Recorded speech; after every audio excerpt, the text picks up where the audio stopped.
Welcome to today's RUC People.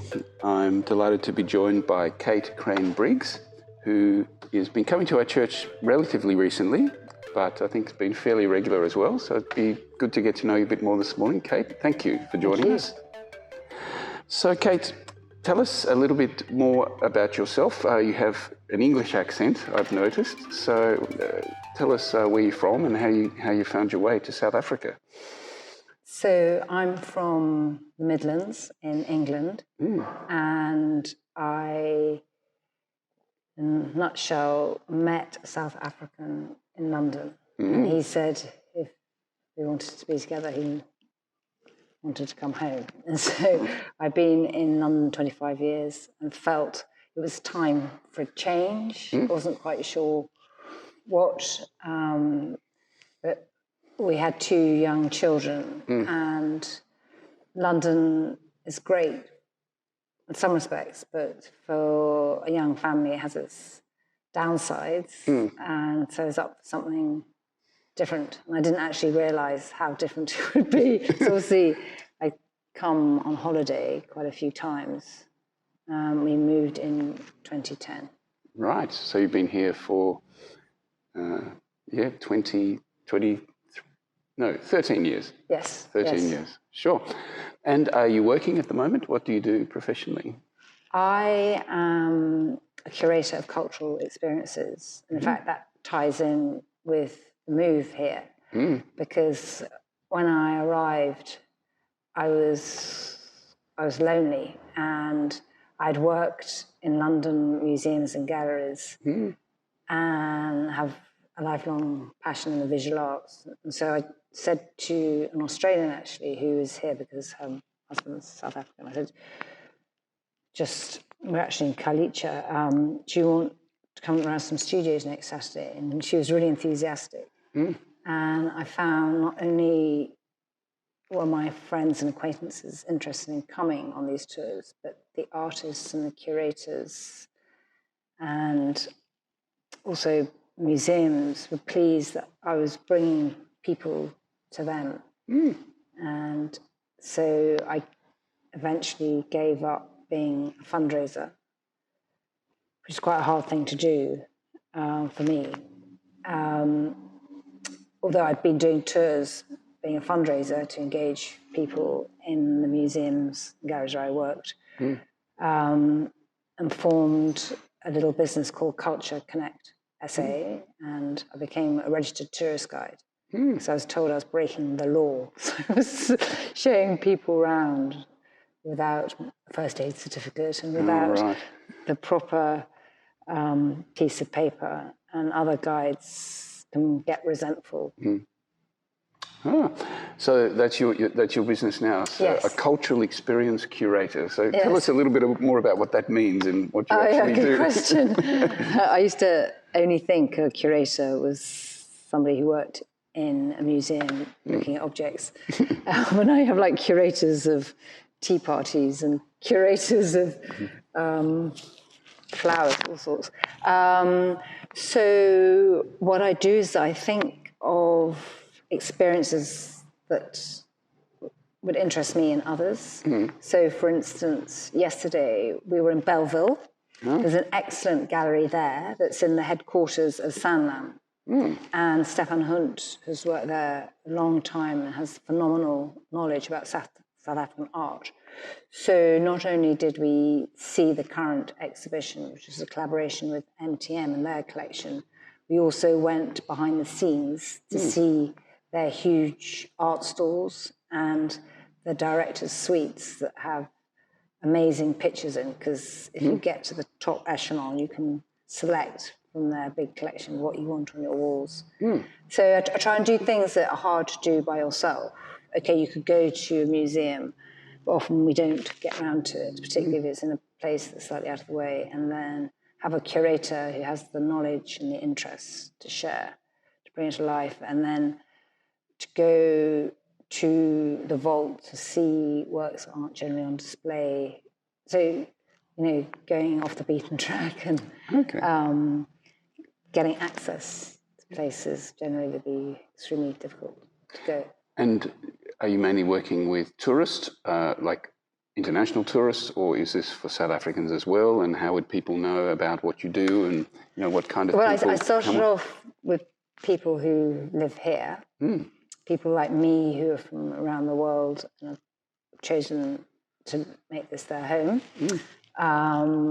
and Cape Tonians. And so that worked really well for COVID, I hesitate. So I had a following, locals. So for instance, when it was sort of middle stage lockdown, we had fun like going to the Mount Nelson Hotel when it was officially temporarily shut. And I did a bit of online, not as professional as this. And then people would say, I've got, like next week, my daughter's getting married, I've got these visitors, can you show them around the walking tour of town? So now the business is split, half a local market, half international, which is really nice. I'm meeting locals and then people from all over, typically America and the UK. Right. Wonderful. And you're saying you had a long-term interest in the visual arts. Tell us a bit more about that. So you were a painter, sculptor, Well, I'm more actually on looking than doing. So I went to school in Nottingham, and it was a school called PNEU, which doesn't exist anymore. But it very much was looking at picture study, and it's quite top of mind because next week I'm taking a group of grade 7s from Grace School in Pinelands, which is a Christian school, and interestingly, their philosophy is based on the same school that I went to in the late 60s and early 70s. And then when I was at high school, I did History of Art A-level. And then I was blessed enough to study it at the university. Which university did you? The University of East Anglia, UEA. And they have the most amazing faculty. And it was bequeathed by Sir Robert and Lady Sainsbury. And many people know Sainsbury's the supermarket. And so it was a place for their collection, and they endowed it and commissioned Norman Foster, who's a great British architect, to do this really modern building. And then when I left, I struggled about what I wanted to do, and worked in marketing for a bit. Did a postgrad in marketing at the University of Westminster when it was Central London Polytechnic, and after working in marketing for 5 years, and it didn't really work out well. I was unhappy, and then I did an expedition with a youth development charity called Rally International. They were Operation Rally, and went to Malaysia in '92. And that was a bit of a turning point, and I came back and got a job at the Natural History Museum as a sponsorship officer. Because it was the time when Margaret Thatcher was cutting public expenditure and institutions were having to raise their own funds. Wow. And so have you ever been a drawer or painter, or just someone who appreciates and teaches? Yeah, no, it's funny. Introduces others to this world. I did a bit of art at school, and then when my children were just born, where we lived in Hackney, they had very good things for young families, and so I did a bit, but I much prefer the thinking and the history, the context, than doing. But my children love art at school, and my son, aged nearly 15, aspires to be a cartoonist. And my daughter's doing Art A-level at St Cyprian's and aspires to get into the world of film production. Right. So I'll have to tell her about Aristide. Aristide and the setup here. Yeah. So I'm quite worried about how tricky it can be to make a living in that Okay. field. So 2 children, and Yes. Both at school. Yes. Right. And your husband, what does he do? Well, he's a good drawer, actually. He's an architect. Right. Yeah, so he studied at the University of Cape Town, having been brought up in Johannesburg, Right. where his parents still live. Right. And we thought briefly about locating there, Right. but it's changed a lot since he was a child. Mm. And a lot of the South African diaspora who had returned here, they didn't go to Joburg, they came here. So I knew a few friends Right. who lived here before we moved back. Okay. And how's the South African experience been for you? You know, living most of your life in the UK? Yeah. Well, like life, up and down. It is wonderful in many respects. Mm. And it's easy, I think, to see the grass is always greener. And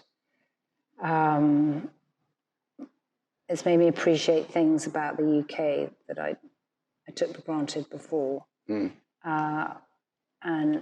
I'm overwhelmed by positive spirit and friendliness, the accessibility here, as well as the lovely warm weather. Mountain, sea. Yeah, exactly. Nature, very accessible. Sure. Like the people. Yes. Okay. So just take us back a little bit to your family of origin. You know, you said, did you grow up in Nottingham, or you know, tell us more about that? You know, siblings, your parents. So I actually was brought up on a farm outside Nottingham, near Southall. A few people have heard of Southall because it's the most fabulous minster, cathedral. And my father worked in Nottingham as a solicitor, a lawyer. He always wanted to be a farmer.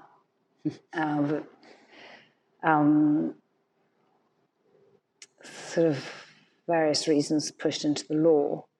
And over his lifetime, he managed to buy land. So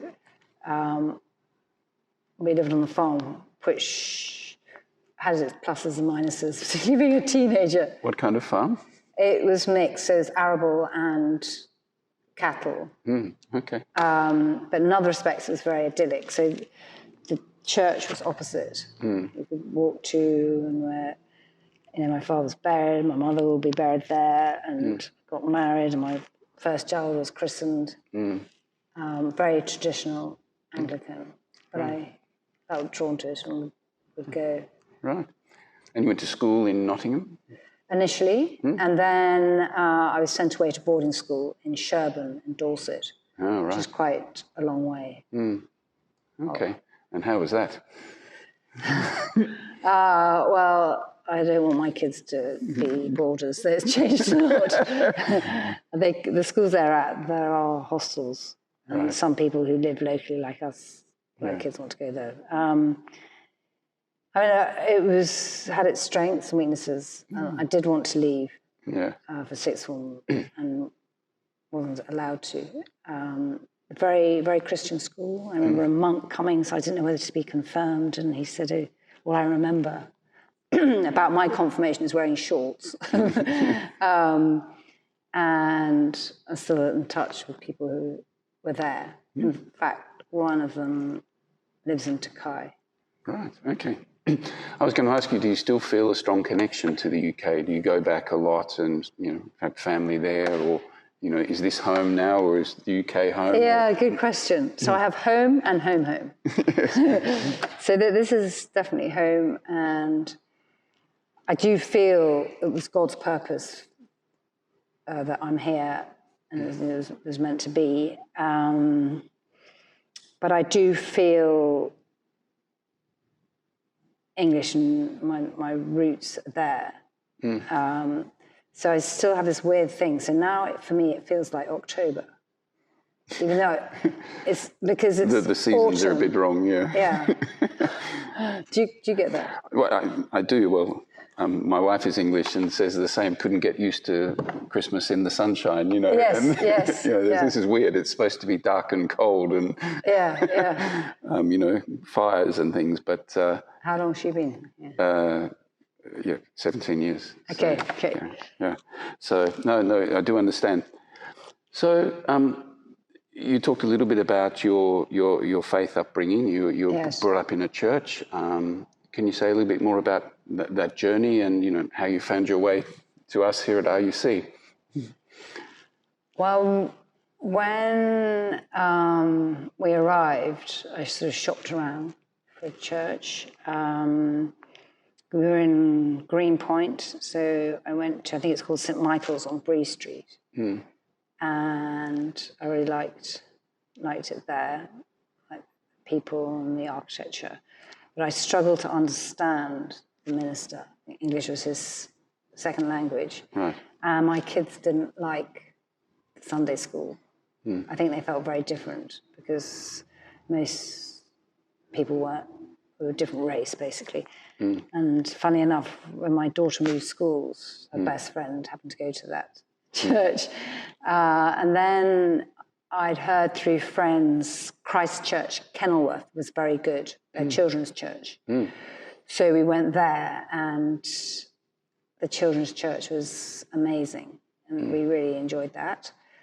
And then the youth pastor, minister, he left, and my children became teenagers, and they hated church. They didn't want to go.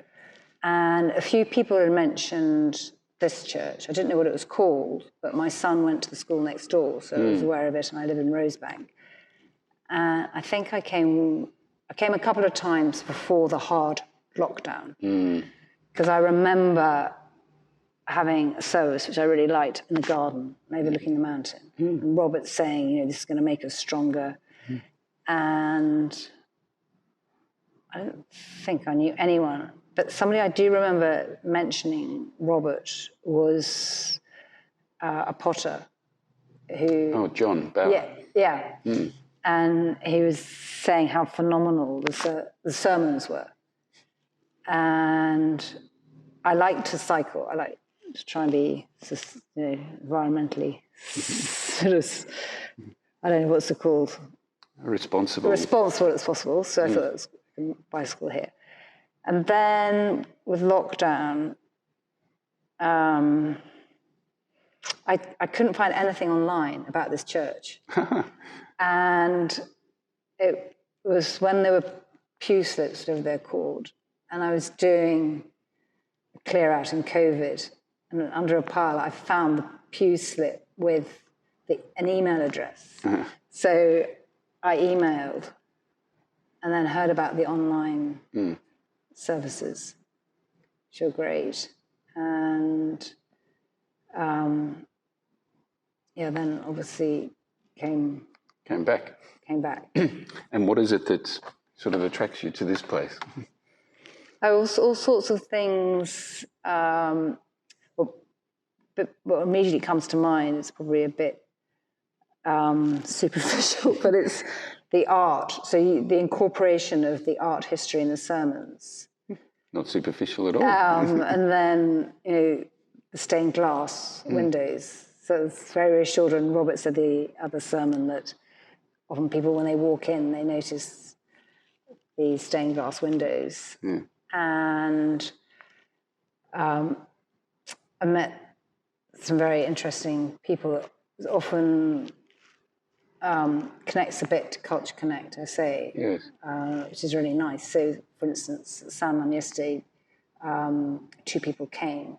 Right. The chap who looks after the buildings. Vuli Senga. Yes. And another Kate. But also, I'd organised for a tour at Lowenhof, where the Premier resides. And so it was very interesting talking to Johan, who lived there, about the ghosts and things which aren't really written about. And then